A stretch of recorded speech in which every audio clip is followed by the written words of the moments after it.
Hello everyone, I'm Lisa Wind. I've just blown in. And welcome to 2020, also Dragon Age Awakening. I know it's been a while since the last time we were here, if you're following when these videos go live on my channel. If you're binge watching this later, there was a break in between Awakening episodes as I did a small other Let's Play, the I Love You Colonel Sanders RP game. Yeah, it was fun, but now we're back. It's a new year. Let's hop right into it, shall we? And I believe last time I pointed out, I have not read Codexies for this whole game yet. And now I'm going to flounder around as I try to find them. I've been away for a while. It shows. I'm sorry. Okay. Let us get into it, shall we? Like last time, we'll be skipping controls. Just because I don't find them particularly interesting, as well as spell combinations. Everything else, though, is fair game. Alrighty, let us begin. Creatures. Okay, I think it actually tracked from last game what we've read. Cool. Because I have not touched any of these. Archdemon. I'm pretty sure we read last time, didn't we? Maybe not. Oh well. Archdemon, Entry 3. In darkness eternal they searched for those who had goaded them on, until at last they found their prize, their god, their betrayer. Yeah. The sleeping dragon, Dumont, their taint twisted even the false god. So many questions about that. And the Whisperer awoke at last in pain and horror. Yeah, that's gotta be some body horror there. You wake up a archdemon instead of a high dragon. Yeah, that's gotta be weird. And led them to wreak havoc upon the nations of all the world. The first blight. Trinities 8-7. And scroll. The false dragon gods of the Tvinter Imperium lie buried deep within the earth, where they have been imprisoned since the Maker cast them down. No one knows what it is that drives the Darkspawn in their relentless search for their sleeping old gods. Perhaps it is instinct, as moss will fly into a torch as flames. Yeah, moss are kind of dumb, aren't they? Perhaps there is some remnant of desire for vengeance upon the ones who goaded the Magisters to assault the heavens. Could be. We will never know. Whatever the reason, when Darkspawn find one of these ancient dragons, it is immediately afflicted by the taint. Huh. So, in theory, if we could find the ancient dragons before the Darkspawn, assuming the Darkspawn haven't already found all of the ancient dragons, could we, save it? And that way, no Archdemon and no Blight. Wardens, why have we not considered this before? Or have we and it just didn't work out? Oh well. It awakens twisted and corrupted, and leads the Darkspawn in full-scale invasion of the land. A blight. Not good times. Unless you're me. In that case, that's awesome, because it's how I rose to power. Arthemiel, probably not how that's pronounced, was once the Tvinter god of beauty. Okay, Tvinter has some weird beauty standards. Although now I'm curious what the beauty pageant was like to declare this. In ancient times, he was worshipped by musicians, artists, and poets. The Feast of Uthermal was the grandest celebration of the year, an event that lasted for full 12 days. That sounds like a pretty kick-ass party. Until you realize you must have run your slaves ragged. Plays and entire symphonies were written in his honor. He was that pretty, folks. Now he is maddened husk of his former self, filled with nothing but the desire to destroy all life. Yeah, I believe it. When the first blight began, many brave men and women threw themselves at Dumont, the first archdemon. I thought we were talking about the other one. Well, trying to strike him down. Yeah, understandably so. But no matter the numbers, no matter their strength, he would always return. This was proof, some said, of his divine power. Kind of, maybe. I don't know. Not really. It's just magic or something. Blood is weird in Thedas. But the Grey Wardens soon learned otherwise. Their tainted blood bound them to the archdemon, and they could hear it, feel it, as it died, and was born anew, its spirit drawn to possess the nearest tainted creature. The Darkspawn were mindless, soulless, empty shells of flesh that could be bent and remade in the dragon's image. Remember that, it might be important later. But a man's soul was not so malleable. Yeah, that sounds familiar. When a warden's hand struck a final blow against Dumont, the old god's spirit was drawn not to a darkspawn, but to the man who had slain him. In that moment, the souls of both the warden and the archdemon were utterly destroyed, and the dragon rose no more. The blight was over. Yeah, that would have to suck. Slaying the archdemon, only to have it pop back up like 2 minutes later in a darkspawn body. Yeah, that really feels like a cheat mechanic. Anyway, moving on. Charred Sylvans.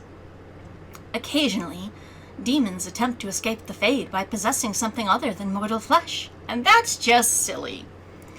By corrupting a tree, for instance, a demon avoids the madness that results from possessing a sentient creature. Demon-possessed trees are known as wild Sylvans. Woo! Sylvans gone wild! Show us your roots! Woo! On rare occasions, demons possess trees almost completely destroyed by fire, but that still retain the spark of life. This union often rekindles the fire that first damaged the tree, resulting in a Sylvan that burns continuously without being destroyed. Ow! That life with eternal sunburn. Do not want. Ew. Anyway, entry 15, the Disciples. The Disciples are darkspawn that have become sapient. Yeah, they talk now, after some sort of process of awakening, after which they choose their own names. They are cunning, powerful, and hold influence over non-awakened darkspawn. Yeah, we're gonna go kick one's ass one day. It's gonna happen. Yes. I have nothing under items, I have nothing under magic and religion. Culture and history time! Time for learning. Yay! And right off the bat we have entries. Not a lot, but enough. Okay, 102. Which is not 101. The port city of Amaranthine. Yay, our backyard! I mean our neighbors. Something. Oh well. Outside of Ferelden, the city of Amaranthine is now synonymous with the Arling herself. Aww. But before the Orlesian invasion, it was only a modest fishing village, despite a deep port well suited to commerce. Well, that's just a waste. At that time, few other kingdoms had any need to trade with the Ferelden barbarians. I believe the term you want is Alamari, or Avar, or Chastened. Pick one. The city changed rapidly when the Orlesians came. Boo! They built temporary docks to accommodate ships packed with Chevalier. And, for a time, Amaranthine was the capital of occupied Ferelden. I see it. It's not a bad city. The band of Amaranthine became one of the wealthiest nobles in the kingdom, as goods like wool were leached from the city's swollen ports. Ew. Leeches are not fun. During the liberation, the fleeing Orlesians looted the city, but left it otherwise unscarred. She recovered quickly. Ironically, Amaranthine's current prosperity is the legacy of Orlesian corruption. Occupation. And now I'm on corruption. Do not share that opinion with the locals, mind. From Annals of Northern Ferelden by Brother Bedine, Chantry Scholar. Aw, it's not Gina TV? Boo. I feel sad. I've kind of got used to him. 108. The House of Amaranthine. Hi, Nady. This one's about your family. The Howes of Amaranthine are one of the oldest noble families in Ferelden. Their lineage traces to the time of Calenhad, when Elysius Howe was one of the first freeholders to follow Calenhad. Wow, that is quite a pedigree. During the occupation, Arl Tarlaton Howe, Rendon, Howe's father, threw his lot in with the Orlesians. Boo. See, even back then your ancestors made questionable choices, Nady. Don't blame me. After several bitter battles with the rebels, the town of Harper's Ford, an outpost governed by Tarlatan Howe, fell to the Couslands of Highever. Tarleton hanged. Good? Also, Couslands, follow up. Rendon brought the Howe family over to the side of Merrick Theron and Logan McTair's rebellion. Yay! Rendon's bravery at the Battle of the White River, fighting alongside Bryce Cousland, earned his back family's honor. Yay! And it's also earned back his family's... Sorry, folks, you know I cannot read for anything sometimes. When King Merrick took the throne in free Thorelden, Rendon Howe was decorated for his service. C&80, be like that guy. You know, you can save your family's reputation. From Annals of Northern Ferelden by Brother Bendine, however it's pronounced, Chantry Scholar. And I scroll down. What else we got? A lot of stuff we've already read in the other game, or else it's repeat information. But it looks like there's a big solid section by the end. 172, Surface Dwarves. Cloud Gazers, Stone Blind, Skyer... These are how dwarves describe their surface cousins. It's traditional to snort at those words with disdain. A dwarf who goes topside forfeits his caste, his house, and the favor of his ancestors. Once he sets foot on the surface, he is no longer welcome in Orzammar. Yeah, we're kind of strict, and I think that's something we should get away from. Still, in recent years, a great many dwarves have moved to the surface. Yeah, 'cause underground we're kind of dying. Some are casteless and have nothing to lose. Others believe they have something to gain. Well, it worked for me, just saying. Some think it's only a matter of time before Orzammar falls to the Darkspawn. I would like to avoid that. I really would. Just saying, I have a personal stake in this. When there are merchant caste dwarves with their frightful flair for business, I met one who nearly talked me into buying my own hat. Wow, so not Bowden? Or is that where Bowden got that old hat from? I dare say most merchants don't give a nugget about losing their caste or the favor of their ancestors. Not the way they're compensated. From the Tales Beneath the Earth by Brother Janet TV, Chantry Scholar. Missed you, bro. How you been? Anyway, 143, The Great Strife. Worn inscriptions deep in the bowels of the Vigil's Keep tell of the Avar clan that settled here. Ooh, Avar, yay! Anyone who knows me knows this is near and dear to my heart. With our warriors unmatched in skill and strength. And here we settled, in the caves carved by the hand of Korth, the Mountain Father. Ruadan, shaman of the people, turned from the gods who had ever sheltered him. In his grief, he destroyed the gifts of the Mountain Father and brought us low. The darkness drove him to madness, but also gave him power. He turned our warriors against us. Kival sought out the dwarves, and together they bound Rudan in his place. Yeah, I have a feeling this is the stuff that's going on in our basement.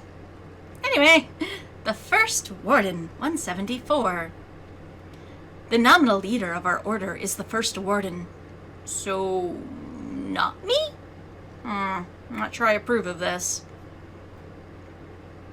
But you can expect little assistance or guidance so far as the Anderfells.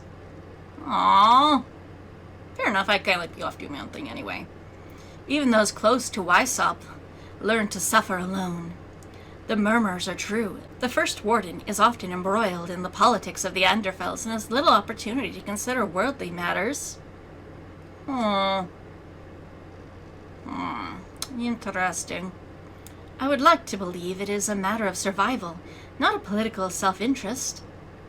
You sort of can't be both. My experience has taught me it can be both. Hello, King Alistair. Know that your mission is vital. You carry the hopes of our order. In the highest among us holds noble titles outside of the Anderfells. Perhaps we will be better situated when the next blight comes. I hope so. As we all know it must. A confidential report from the Warden Commander. Shh! Don't tell. Anyway, 175. Vassals and their liege. Yeah, I should have some of those. Some kingdoms frigidly define the rights of vassals and the duty to their liege. In Ferelden, a relatively new kingdom. And, what's your point? Unless we, count the Elbari and the people that lived here before us.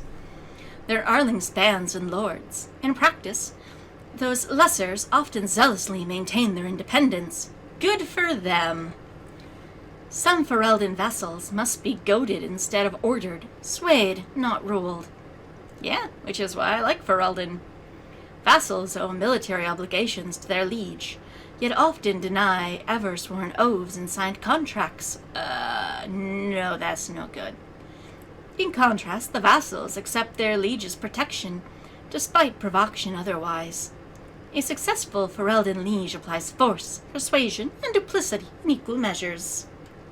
Well, hopefully we won't need to do force so much, because I have a feeling some of my allies, if I sneezed on them, they'd fall.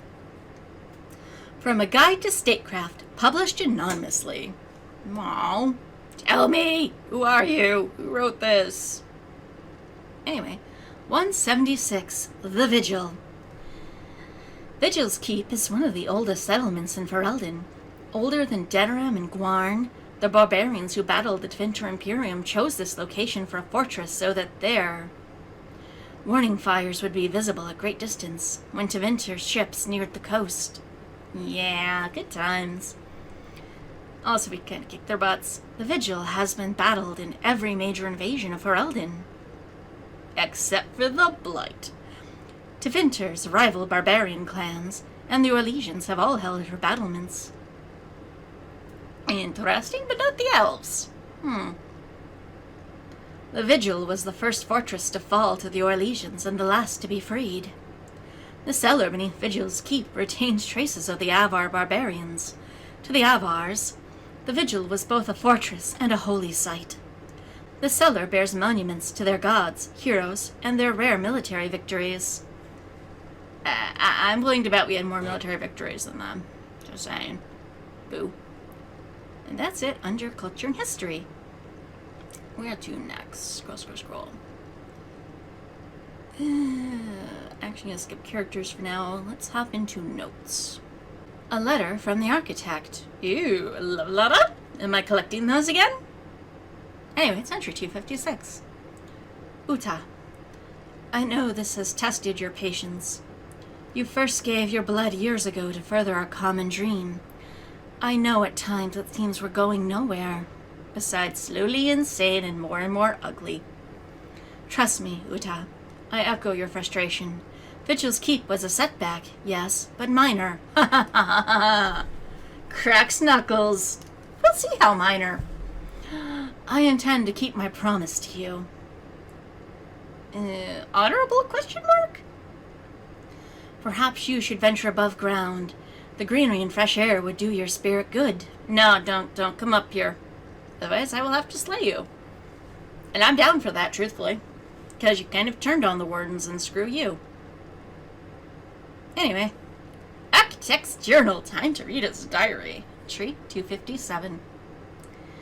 The Seeker collected 2 elves, male and female. Collected, air quotes.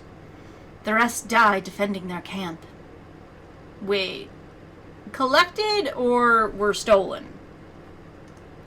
Unfortunate, but a small price to pay. Screw you, no it's not. The male has since dashed his head on the wall. Good. Odd.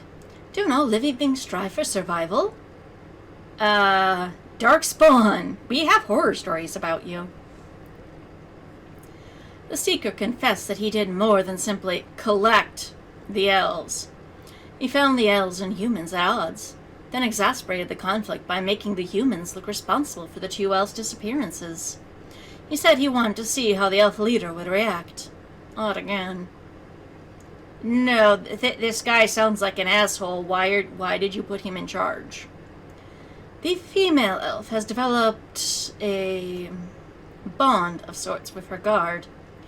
Many of the other disciples seem drawn to her as well. Don't tell the blonde elf lady, I think she'll be mad. The Seeker says her name is Sireni.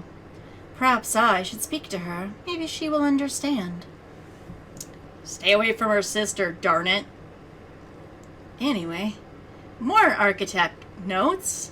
Yay, good times. I want to not like you, but you keep putting stupid people in charge. These are scribbled on loose sheets of paper, barely decipherable. Oh, he doesn't have good penmanship. Boo.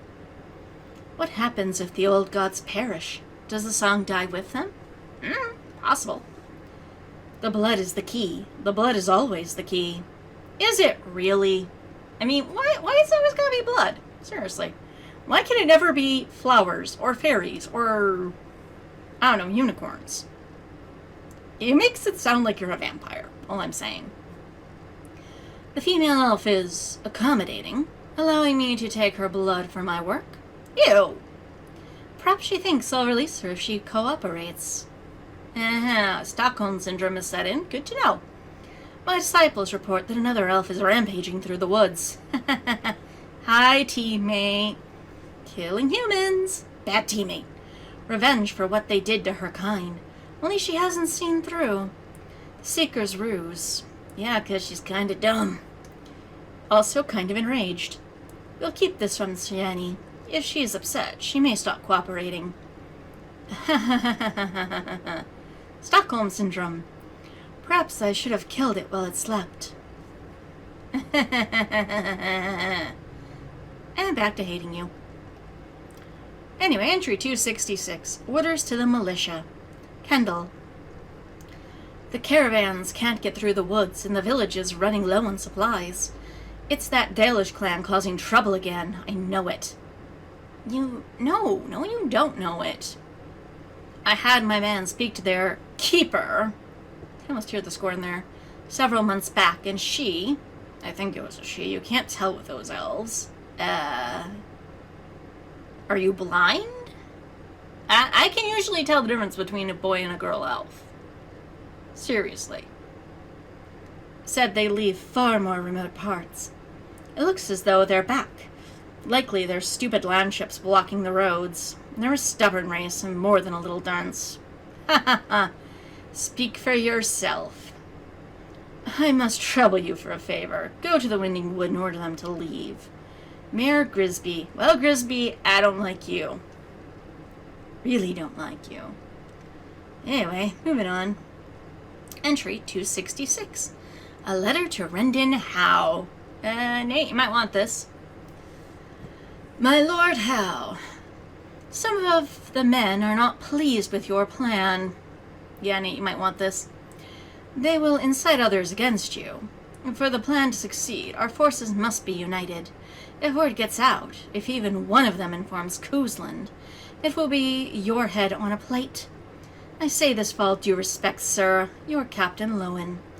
Yeah, Nate, you might want to read this. It's kind of sets things up as to why your dad was not a good person.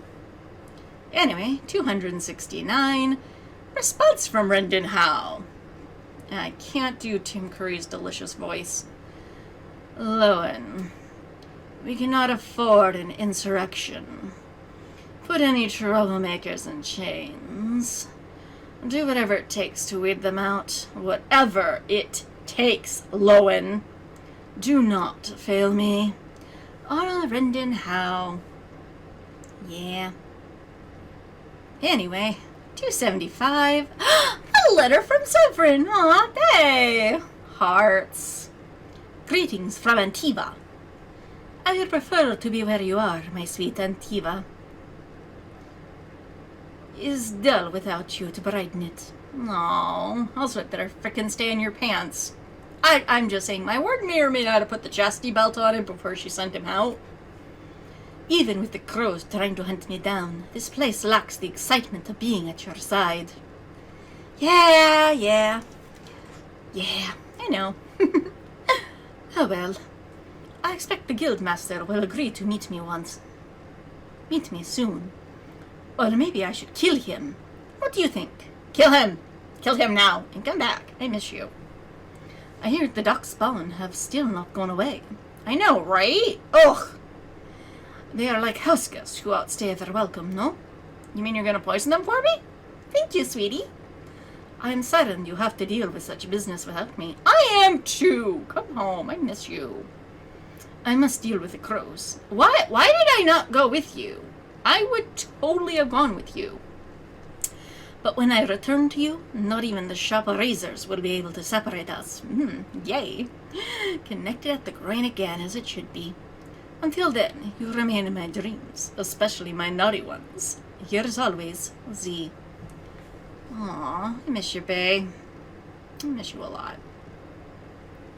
Okay, skipping that. What's under quest related? Okay, that's creatures, not quest related. Scroll down. I actually don't know if this is one I've read or not. Yeah, well, I might as well read it now. There's not a lot left to do. A rolled up note, entry 330. I hope whoever finds this can read it. I hate the thought that my last words might be used as kindling, or, maker forbid, to wipe someone's bum. But that's happenstance for you, I suppose.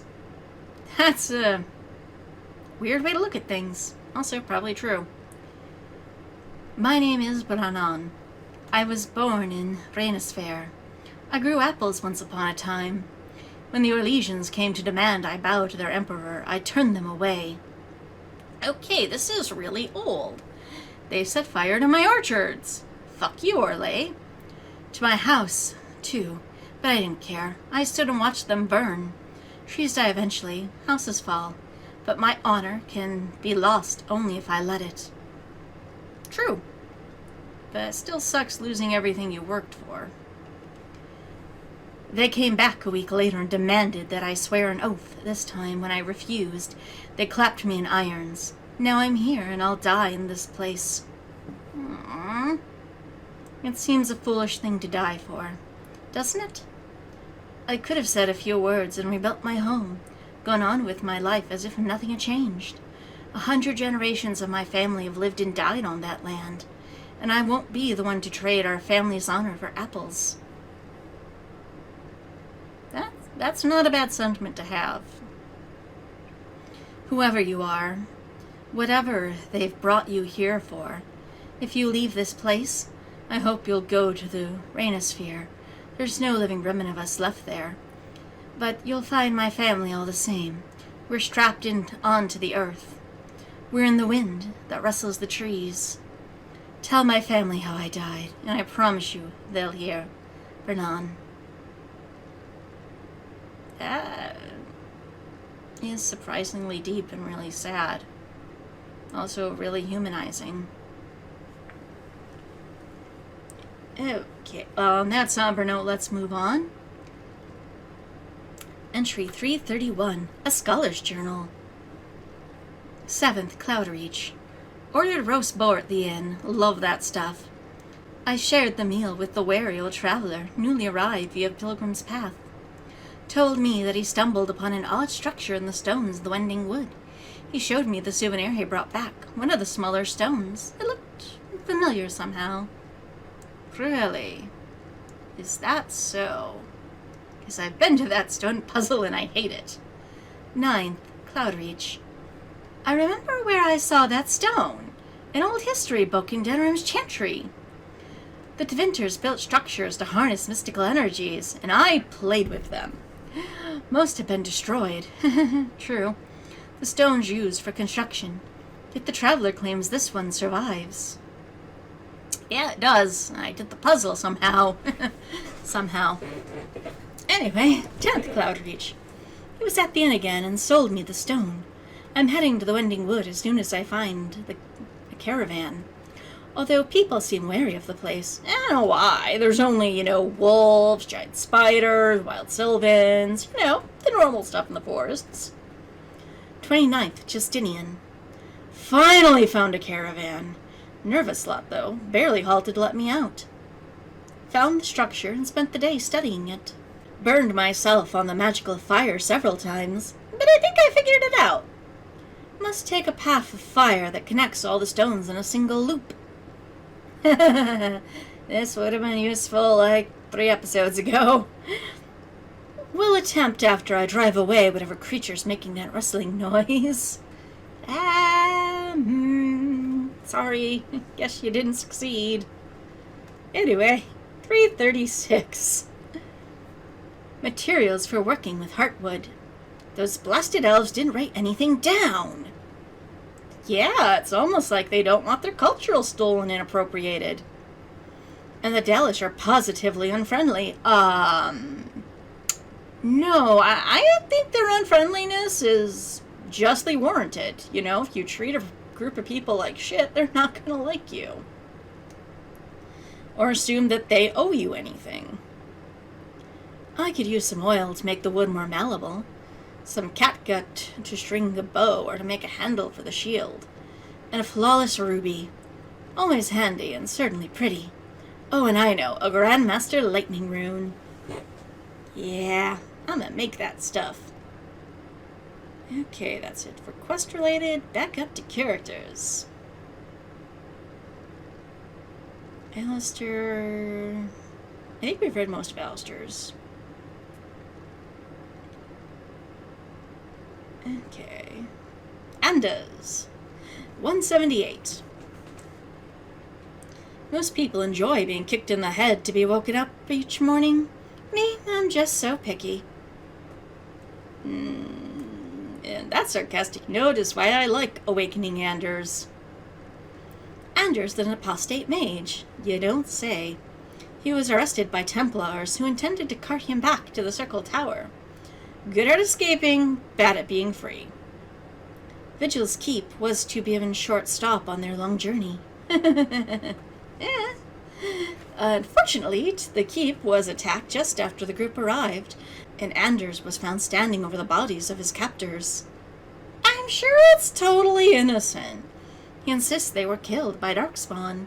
I'm going to choose to believe that. Regardless, Anders joined Orica to defeat the Darkspawn in Vigil's keep. Yay, my new bestie! Afterwards, Andrew was recruited into the Grey Wardens. He survived the joining. Yay! Sadly, we lost Best Girl, though. Anyway, entry 189. Ogren. I know I've read most of his before. Bronca. Grey Wardens. Bronca again. Okay, new stuff. When the blight was ended, Ogren settled down with his old flame, Felsi. I'm sorry, girl. I just wanted, his loyalty quest. I wanted him to like me, and I got him drunk, and I'm sorry, Felsi. And had a child. I'm sorry, baby. But domestic bliss did not last, and so Ogren traveled to Vigil's Keep in hopes of becoming a warden himself. Yeah, he did. Ogren survived his joining. Yay. His extensive experience drinking bitter swill likely helped. Yeah, never underestimate that constitution score. Ogren's passion for strong drink hasn't waned. Hint, hint. Anyway, entry 200, Best Girl, Mihari. I miss you. Allow me to say, I am very proud to serve under your command. Mihari was a knight in Ferelden's army, till agreeing to join the Grey Wardens. She can think of no greater honor, which is why I liked her. She was awesome. Nor a better way to serve the nation, and is eager to undertake the joining. Feel bad. Sadly, Mihari's enthusiasm did not save her. Yeah. I do wish there was something we could do to help her. She perished in the joining like so many before her, and was laid to rest as a Grey Warden. Yeah, it is one of the things I don't particularly like about our order. The fact that we can't always get everyone to a successful pass ratio. Anyway, moving on. 201, Morrigan. Why would I have that since Morgan? After the battle, she disappeared. And what she likes. I don't... Pretty sure we've read hers before. Okay, I think it's actually just this paragraph here. On the eve of the battle with the archdemon, she made an offer to the wardens. Sire a child with her, and she could use it to capture the archdemon's soul. At the moment of death, saving the warden who struck the killing blow. After the battle, Monaghan disappeared. Did she? Did she really? I'm going to find my bestie. We will hang out. It will be glorious. Yes. Anyway, entry 202, Nathaniel, who's also going to be my bestie, even though we're off to a rocky start. The Howes are pariahs now, those of us left. Well, it's up to you to make things better for your family. Nathaniel Howe is the son of the disgraced Earl Rendon Howe, and among the last scions of this once great family. He blames the Grey Wardens for his father's death. True, but your dad was cracked, and had intended to assassinate the Warden Commander. See? Cracked. Upon seeing Vigil's Keep, however, his childhood home, Nathaniel decided to simply reclaim some family treasures. The Wardens caught Nathaniel breaking in. Yeah, we're good at our jobs. Except for when we're not, because plot convenience. Orica, impressed to hear that it took 4 wardens to capture Nathaniel, invoked the right of conscription, making the young Howe a warden recruit. Yay! Yay! Forced friendship! Yay! You will hang out with me. Nathaniel undertook the joining and survived. In a chance encounter with the Howe's old groundskeeper, Nathaniel learned that his sister, Delilah, had married a shopkeeper in the city. Nathaniel was eager to find her. Aww. Yay, someone actually meeting their sister had a good time. But Delilah's content with her commoner husband, and revealed that their father was exactly the tyrant everyone claimed. See? Your dad was not a good guy, but you can be. In time, Nathaniel came to terms with his sister's choices and his family's legacy. Yeah, legacy, you're not always beholden to it, and you can forge your own path, and I generally hope he does. Nathaniel is a sensible fellow who values practical gifts over useless trinkets. Aww, but I want to get him a snow globe. Boo. Anyway, entry 210. Sancho Verel. Verel has spent his life defending Amaranthine. We got a good guy for the job. When Rendon Howe was Arl, Verel briefly became Sancho of Vigil's Keep, where he still works for me. From one crazy person to another. But he repeatedly objected to Howe's orders and was demoted to lower and lower ranks. Well, that's just not recognizing talent, and boo. Nonetheless, he continued to serve with defiance. When Howe's acts turned more sinister, Varl secretly sheltered those in need, and used what little power he had to counteract the Jarl's atrocities. Good man. Soon, Varl was languishing in the dungeon awaiting execution. But Howe died first. See? We got a good thing! When the Grey Wardens took over Amaranthine, the Order reappointed Varl as Seneschal. Good on us. Although Varl is not a warden himself, his position as chief administrator to the Warden's lands makes him privy to secrets of the Order. Shh! Including the joining ritual. Double shh. The rare honor is a testament to his character. Yeah, we picked a good guy to work for us. Go team. Entry 211. Valena. Hi, Blondie. I know a human crime when I see it. I've experienced more than enough of them. Have you? Have you really? Valena wreaked havoc in the Winding Wood, murdering humans who crossed her path to terrorize the nearby villages, into releasing her sister, who didn't have them, girl. Seriously. Breathe. Think about what you're doing. However, Ulrika discovered that the Darkspawn were to blame for Valena's sister's disappearance. Yeah. Maybe, put some effort into it before you go all bloodthirst. Hoping to rescue her sister, Valena offered to help the Warden Commander destroy the Darkspawn. Yeah. Bitch, you owe me.